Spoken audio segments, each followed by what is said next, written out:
الحمد لله الذي خلق الإنسان وزينه بصفة الخلوص والإحسان، والصلاة والسلام على رسوله محمد صلى الله عليه وسلم صاحب الشريعة والقرآن. أما بعد، فأعوذ بالله من الشيطان الرجيم. بسم الله الرحمن الرحيم. وما أمروا إلا ليعبدوا الله مخلصين له الدين حنفاء ويقيموا الصلاة ويؤتوا الزكاة وذلك دين القيمة.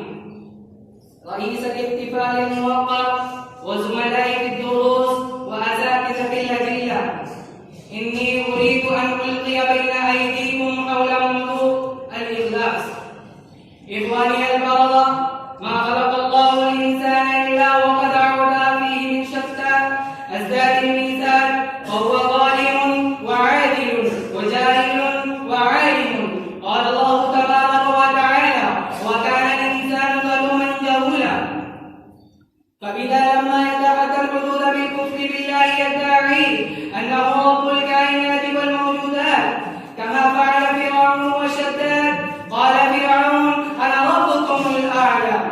وإذا أعطى نعلا بنعل وحتوا بحتو في القيام بأوامرهما والانقياد عن نواهيهما، يخوف الملائكة الذين لا يعصون الله ما أمرهم ويفعلون ما يؤمرون. لو أمعنا النذر في هذا الكون والدنيا لأعجبتنا قدرة الله تعالى من خلق الأجساد لوضوح الأشياء. قال المتنبي: نذمهم بما عرفنا فضلهم وبزدها تتبين الأشياء. أيها السامعون الأجلاء، اعلموا أن الطعام لا يحلو ولا يرد إلا بالملح. هكذا أن العمل الصالح لا ينفع إلا بالإخلاص والتقرب إلى الله. يمكن لك أن تصوم شهورا وتصلي ركعات غير معدودة وتنفق أموالا طائلة للفقراء والمساكين وتحج غير مرة مرارا وكرارا وتنفق هذه كلها إلا أن تكون مخلصا فيه.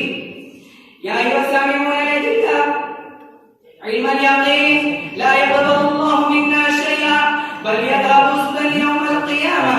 لو نوينا أن يقال لنا حافظين عالمين حاجين جوادين وما إلى ذلك من انتسابات الكرامة والشرافة، لو صليت ركعتين مخلصا لله ابتغاء لوجهه الكريم أفضل من آلاف ركعات غير مخلص لله ولا مبتغي لوجهه الكريم. إنفاق عبد في سبيل الله بالإخلاص لا تفوقه أموال طائلة تم إنفاقها لاتباع السمعة. يا أيها المستمعون الكرام، النفع بالكلام هو التخلق والأخلاق النبوية والنيات الصافية الصحيحة واختيار الإخلاص الذي ينفع ويثبت في كل مكان ويضمن